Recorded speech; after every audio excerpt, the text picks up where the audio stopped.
In Armenia, there is no real application of laws in an equal and equitable manner. We are still challenged to achieve a day where we can say that the rule of law obtains in the Republic of Armenia.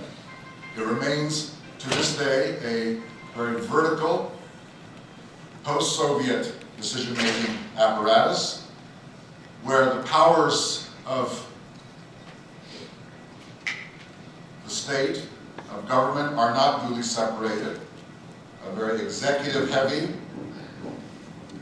system where telephonic justice continues to take its toll on those who want to find justice in the Republic of Armenia.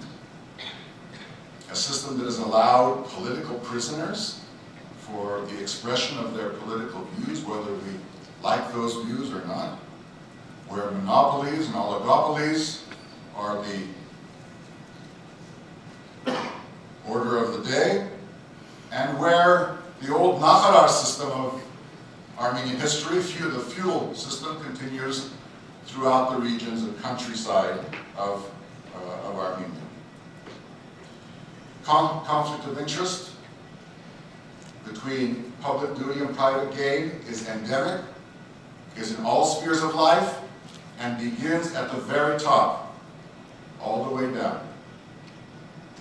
And it is for that reason that anyone who wants to talk about prescriptions and strategies and programs to get with it and apply the rule of law and to rule out conflict of interest have to find the way of coalescing and starting from the top. Because that's where the source of Armenia's graft and conflict of interest begins. It is easy to sit in Armenia, to make policy prescriptions as an NGO, one in the environmental realm, the other one for human rights, the other political party on foreign policy and Turkish-Armenian relations, to gather in Washington and elsewhere where we have very sharp minds concerned about the future of Armenia and asking the question, well, how do we realize that potential? But each one continuing in his or her own little pathway, his or her own little project, which is very important, which is a strategic and significant contribution to Armenia and its future, but one which does not allow for a bridging of the divide and a joint political, societal solution to Armenia's problems. It might not be politically correct to say so, but what we're talking about is the delivery of results. And in Armenia, we will not be able to deliver those results in our generation if the solution is not political, and the political bearers of policy are not in tune with their constituents in Armenia and in the diaspora. Since 1995, as you all know, there has not been a transfer of authority through free and fair elections. In all three administrations, the right of the citizen, of the voter, has been taken from her and him.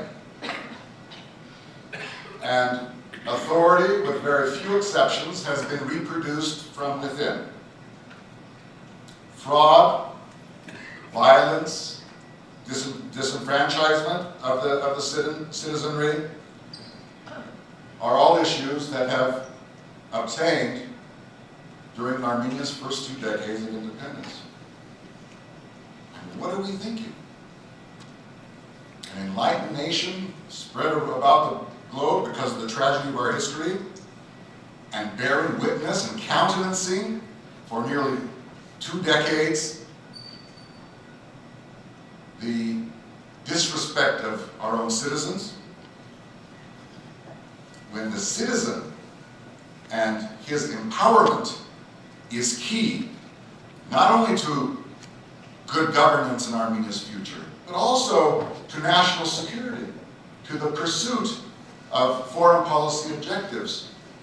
When we go from village to village during the elections, and whether it's the Heritage Party, and I'm just wanted to make a little addition or a correction, there seems to be a little bit of an information gap between Armenia and the diaspora sometimes. I am still in parliament as a member of the opposition Heritage Party, but whether it's Heritage or opposition colleagues in the Dashnab or the National Congress, or even those who are in the majority parties in the coalition, well, at least for us, when we go from village to village and knock on those doors, our main issue is not convincing the Armenian citizen to vote for us, but to vote at all, to come out and say, you know, I can make a difference, I belong to this country and its future.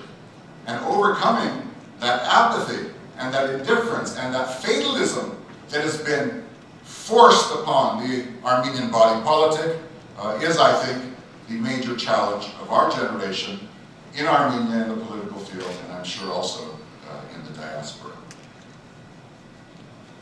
And another item that has been discussed, and you can find a note on it in the report, something that our generation has to find solution to, is the church-state relationship.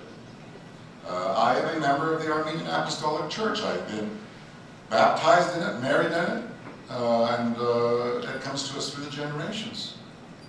But the church has to get out of politics. Church and state have to be separated. And if, to date, the main critique of the church, or the politicization of the church, focused on the Great House of Cilicia and Antilias, and the party Dashnab in the past, I mean, that's almost passé. Right now, as the report notes, there's a great danger that at least certain people in the service of the church are taking part in the political process to the detriment of the church and to the detriment of the Armenian polity. On March 1st, when demonstrators and policemen were on the dividing lines